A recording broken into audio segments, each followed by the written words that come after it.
Do you ever have those days where you just feel like quitting?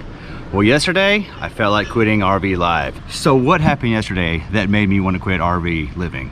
Well, RV stuff happened yesterday, but it didn't just sort of happen, it really happened. Now this RV right here has been beautiful this whole trip. Ever since we fixed the slide in Memphis, Tennessee before we started, we haven't had a single problem out of the RV. It's been running like a top, it's been amazing. Well, yesterday, I guess the RV decided I need to give it more attention and everything fell apart yesterday. I always like to say, in RV life, things don't happen in singles. They travel in pairs, triples, quadruples, you name it, it starts to happen and it starts to cascade on you quick. Well, yesterday, that happened. One problem happened and then a second problem happened, and now we have several things we have to fix on this RV. First problem, my baggage door is broken and I can't get it open. Watch, this one opens. This one, not so much. Look at that right there. The handle goes up and down, but the mechanism is broken, so now it won't unlatch. I can't get in there, which means we cannot cook on our Blackstone or our pellet grill. So we need to get in there and get that stuff out.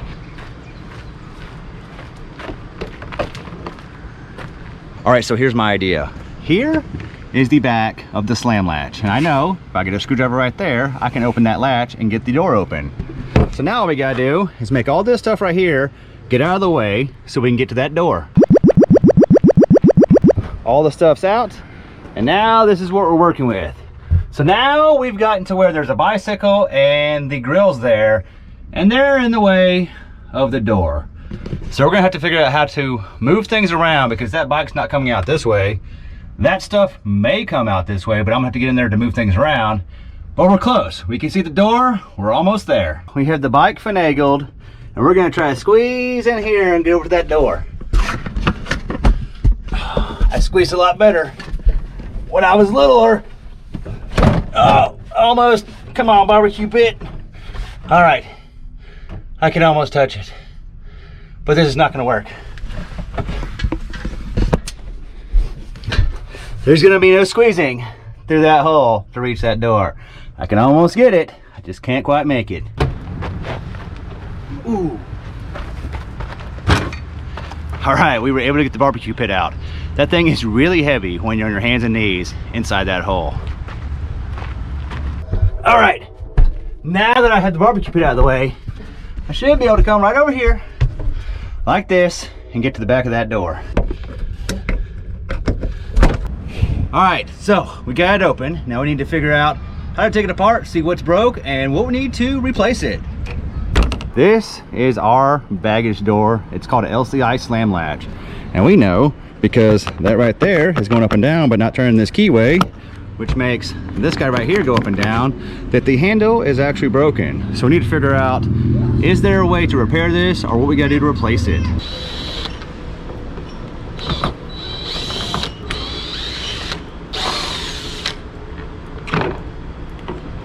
Here it is. This is the outside piece, and this is the inside piece, and they just sandwich together like this. Also, there's been water in there, so not exactly watertight. You have to order it based on this little cutout right here, because that's the hole that they've cut in the door. And this is an LCI slam latch, but we know because in the past we replaced the locks on our door with keypad ones, that Bauer makes all these. So we have to cross-reference the dimensional drawings from Bauer and see which one replaces. But I was able to take the mechanism out for the latch so I can put it back in the hole, and we still have a working door. It just won't lock us out every time I close it. All right, there we go. Now we have a latch that won't lock us out when we shut it. So that's one problem solved. Well, it's not solved, but now we know we need to order to fix it. Next up, all this stuff needs to go back in there.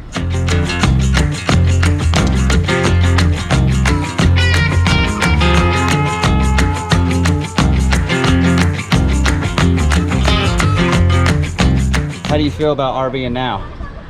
I mean, it's no inconvenience to me. You're my repairman. I just gotta sit back and supervise. Just like Phil, she's gotta supervise. Now that that's done, let's show you problem 2. All right, problem 2, not a big problem, but still a problem. It's right over here. All right, so this is a couch, and this is how a couch is supposed to work. You see that? This one right here. this is how it's supposed to work. See that? Well, the problem is this one right here. And let me show you. So the pull handle is right there, and it broke again. This is now the third time it's broken on us. Not a big deal, but I don't understand why the middle one breaks all the time. That one and that one, they're 3 years old and they never have broken. This one we know how to fix because we've done it several times already.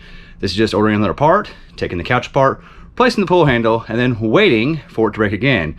All right, so the baggage door handle broke yesterday, and then the couch broke. I wasn't really mad at either one of those. I was slightly annoyed that they broke.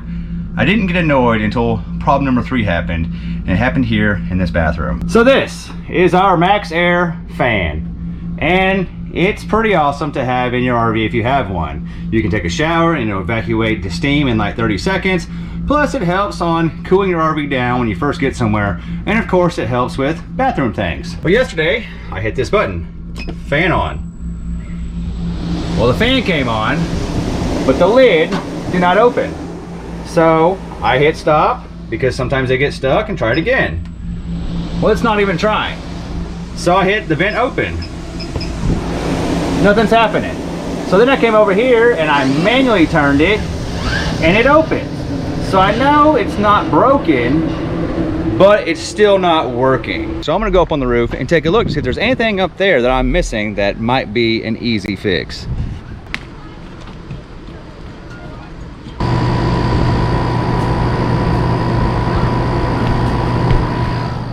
All right, since we're up here on the roof, I might as well show you problem number 4 that I found. When we got here, there was tree branches right here in the way, and we had them trim them, but they were on the roof. So I was up here just inspecting the roof to make sure everything was good, and I found problem number 4. See that red light right there? I have 5 of them, and they all have cracks in them. So you see right there, all these cracks? All those cracks? I have to replace those because eventually they're gonna fall off and it's gonna become a big deal, something I can get pulled over for. But this is now the second time these lenses have broken. They're really cheap to buy and they just snap back in place. I just don't understand why these up here crack when they're the same markers that are on the side of the RV exposed to the same sun, and they never crack. I don't know if it's because of the light placement or just these get more UV rays than the rest of the RV. But now we got to order those and replace those because that could become a safety issue when you're driving. Back to problem number 3. We're going to pull this cover off.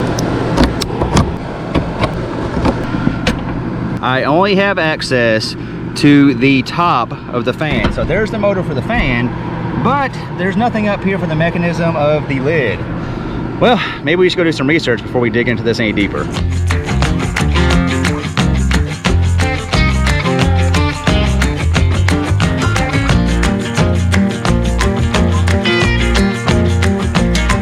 The internet has told me there can only be 2 things.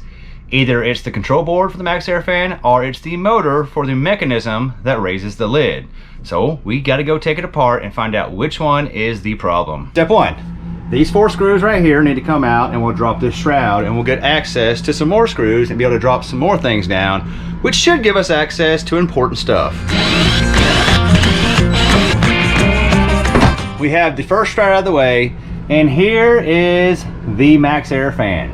Right over here is all of our wiring, but we still don't have access to the actual motor yet. So we got the screen off, and this is a good reminder that this thing gets really dirty. It's probably time to clean it anyway. So now we have 1, 2, 3, 4 screws and a screw right here on this handle, and it should lower this down and give us access to the motor that's right behind here.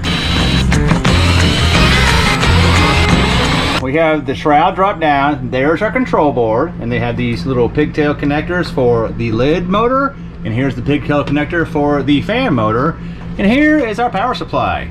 So let's double check it again. So fan on. All right, fan comes on. Let's see if it changes speed. All right, so it changes speed, so that's working. So we know we're getting power to that for at least that part. Let's hit the vent open. Vent closed. Nothing ever happens, but we know the linkage is good because I was able to open it manually, but the motor is not opening it. So let's find out if the motor is bad or the control board is bad.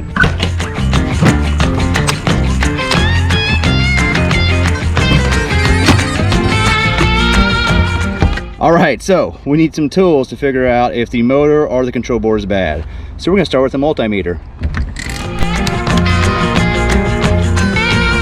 That was the fan motor. Since we know it's working, I went ahead and disconnected the lead, put my meter leads on it and turned it on, and I was getting 13 volts. So we know the control board is good sending voltage to the fan motor. Now we're gonna check the motor for the lid. There is 0 voltage coming on this plug for the lid motor from the control board.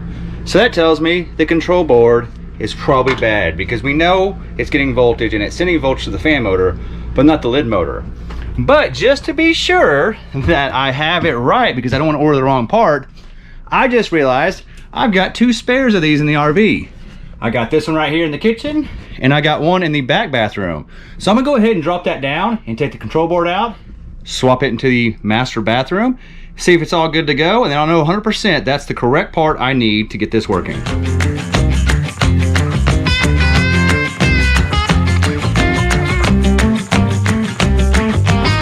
All right, so that was actually really easy, although Alicia's gonna be very mad that I showed you this with it being so dirty, because these things need to be cleaned. But it's really easy to take apart. So you have the plug right here for the door motor, you have the plug right here for the fan motor, you have the plug right here for the rain sensor, you have the plug right here, which is the controls, and here you have those little Wago connectors for the power supply. You undo all that, and it falls down. It looks like that. So now we're gonna take the control board out of that one, go plug it in that one, and see if everything works again. Then we'll know it's the control board. So, interesting thing, when I plugged it in and hit door closed, it started closing and then it stopped. So now that's telling me it tried to work, but now it's not. So we're gonna go ahead and plug the one from in here into the kitchen to see if everything works. It sounded like that motor's having a really hard time, so it may actually be the motor. But we're gonna verify that the control board is good, because it gives a limited signal. Like, it's not an off on like the fan. The fan comes on, it stays on. The door raising up and down, it's a time frame. And I think if it sees too much tension, like when it thinks it's closed all the way, it stops. So right now I think it's having a hard time turning it, so it thinks it's closed. So it could be that the motor is actually bad. So we're gonna go check the other one, make sure it's still good, and then we'll probably pull this motor off and swap motors. We have a science experiment going on. There's a lot going on right there. The motor is hanging out. The control panel has been swapped. We have the same thing going on in here. Here's the motor. Here's the control panel. So I thought it was the motor, and it's not, because it matters. For some reason, this control board right here is from the kitchen. It works just fine, as long as you use the motor from the kitchen. And when you swap it, the other one is now broken. So I think that the control board and the motor are bad, because if they were both good, I should be able to get some sort of combination of working. But it doesn't matter. When I take the control board that works in the kitchen, it does the same thing back here unless I bring the motor from the kitchen back here. Which, if the control board was the problem, it should have made this motor work. Same thing goes when I take the motor back here that didn't work and put it in the kitchen, where the control board we know is working. That motor doesn't work in there either. So I'm thinking I have to buy a new motor and a new control board, because it seems like the problem stays with that control board and that motor. And by putting a known working good control board, it doesn't make the other motor work. And by putting a known good working motor, it doesn't make the control board work. So I think I actually have 2 problems. I took all the good parts and I fixed the bathroom, because this is the one we actually use all the time. And I'm gonna leave the one in the kitchen not working correctly. Well, it'll still work. The fan will work, but I'll have to turn the lid open manually. But we don't cook in here often, so that doesn't really matter. What's important is that we can get the one in the bathroom working. All right, time to order some parts.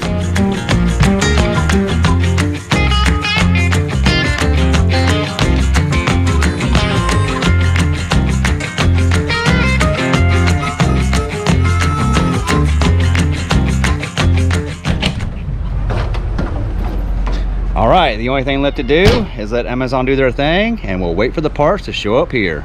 Today is the last day for our Roypal 200 amp hour lithium battery giveaway. Now, if you want to have a lithium battery for your RV, all you gotta do is go to pavingnewpass.com, get yourself an awesome shirt like this or one of the many others, and you'll automatically be entered to win your very own 200 amp hour lithium battery from Roypal. Good luck, the contest ends tonight. All right, the first delivery of parts is here. Let's see what we got. I actually know what's in here. This is the Amazon package. So it should be the lights and the pull handles.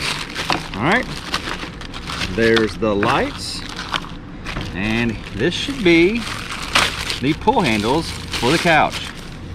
There's the pull handles. So there's the lights. It's from the manufacturer. That's actually the part number that's on the lights themselves. Just looked them up. Cost me like $11 to fix them. These you just look up on Amazon. I think these are about $11 as well. So $22 to fix 2 of my problems.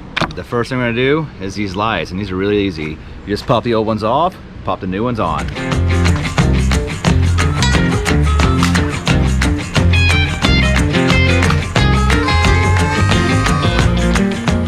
And just like that, my lights are now replaced.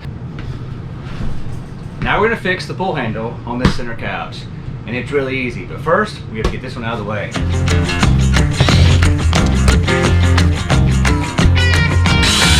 All right, so the problem with these is they break right here, and it's just a bike cable. Well, once it breaks, it has these frays right here that sit right here where you sit, and it ends up cutting Alicia or the kids or anybody who gets close to this crack, ends up cutting them. This is the 3rd time we replaced this, and it's only this center one. The 2 outsides never break. So we ordered up the kit, which is a 2-pack, and we'll likely change the other one before this trip is over.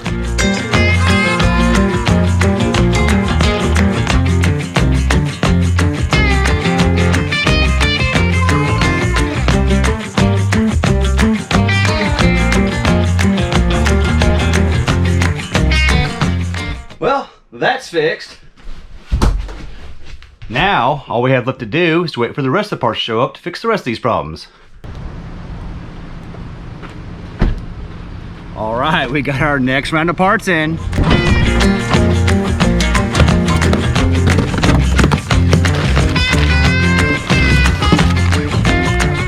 We got our new control board for our MaxxAir fan and the new motor for the MaxxAir fan vent. Let's go see if one or both of these was our problem.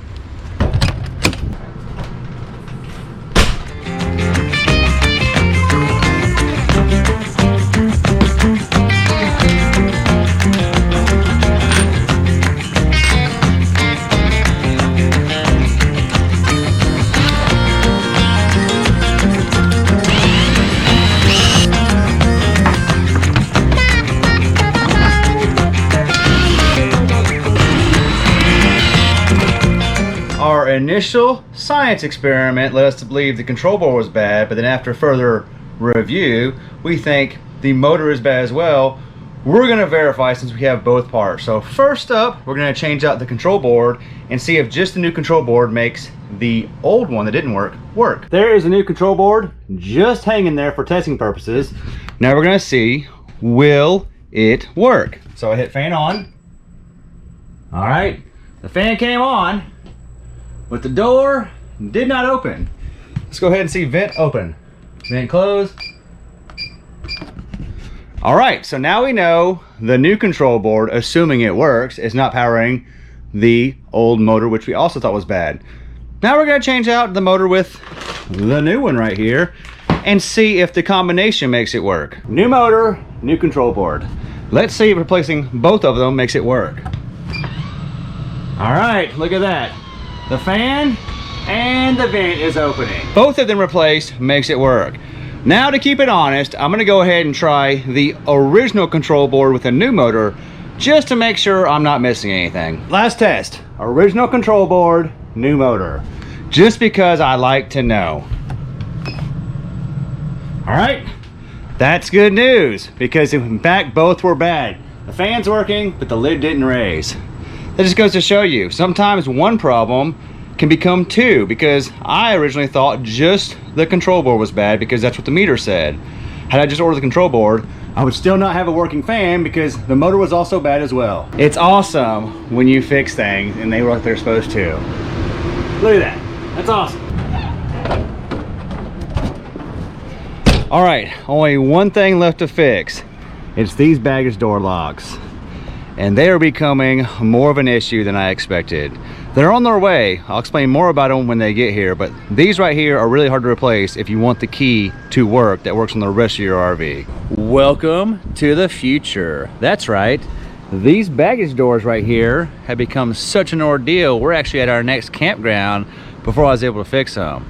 But let me tell you the story how it is to get new latches for your baggage doors if you want the key to match.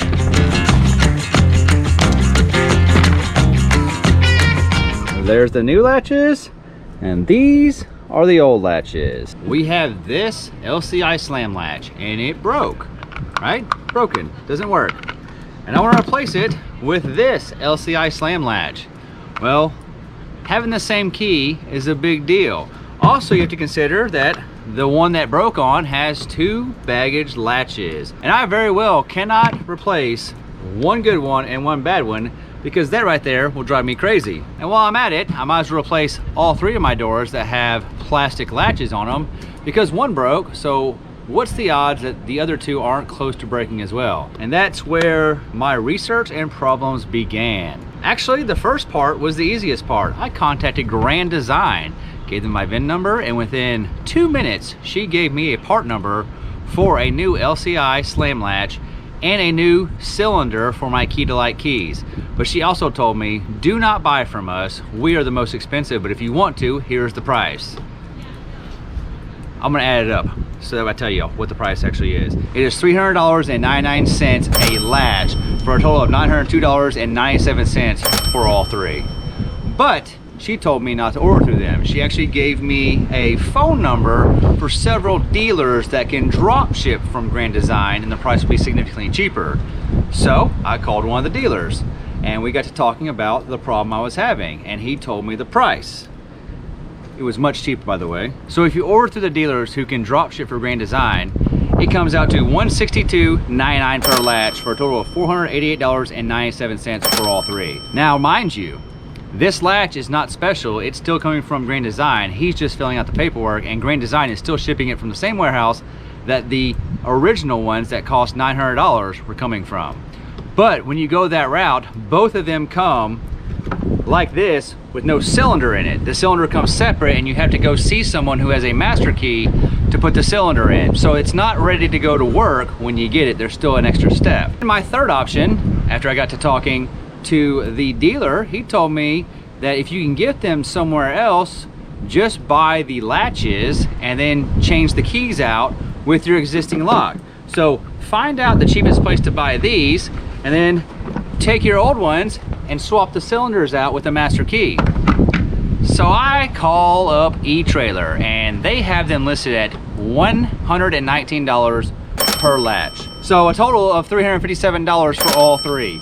And I asked them what key comes in the ones you sell. And they tell me this is a Bauer lock, keyed at 357. And I say, okay, fine. I'm gonna go ahead and replace the latches. I wanna order 3 of those. They tell me that you cannot remove this key. Someone put it together, that means you can take it apart. And they said, you cannot do it. So I actually made a phone call back to the other dealer and told him what they told me, and he goes, we do it all the time. We swap out cylinder keys all the time. If you have a master key, you can insert this, pull it out, and change it out with whatever you want. The one from eTrailer is a Bauer. My stock ones are also Bauer. So all you need is a Bauer master key to change them out. So I call eTrailer back and talk to them again. They tell me you cannot change the key cylinders on the ones they sell. Well, I go ahead and assume that he doesn't know what he's talking about, and I order up 3 new replacements from eTrailer. And today, I went to a local RV dealership that had a Bauer master key, and this is what happened. We're here at Webb's RV Service. We have our old locks, we have our new locks, and hopefully we're gonna go inside and have them change out the lock cylinder with their master key. So here is the eTrailer ones that they say you can't remove. Oh, just, you know, one just to Came right out. And just like that, we have all of our new latches keyed with our old cylinders, so that the same key opens every door on our RV. And I'm glad that they let me film in there and show you how easy it was to change the cylinders out, even though eTrailer claims you cannot change them out. You can, and it's a lot cheaper if you just do it yourself. So as you can see, it was possible to change out the keys from the ones from eTrailer. So I went from about to spend $902 with Grand Design to spending $357 and jumping through a bunch of hoops to make it happen, but totally worth it. So if you ever are concerned about trying to fix your baggage latches, like especially if the LCI slam latches, You can order the ones off eTrailer and have the key cylinder swapped from your old latch. Super big savings. But now that we got these finally back in our possession, it's time to put latches back on this RV.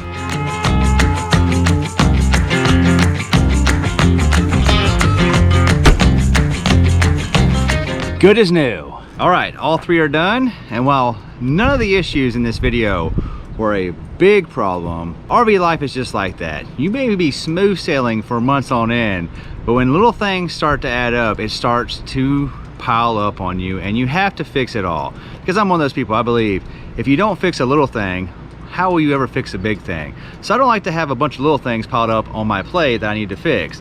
So now that we fixed all these, I'm gonna send you guys back to the past in Old Orchard Beach so you can enjoy our time there. We love you, thanks for hanging out. See you in the next one.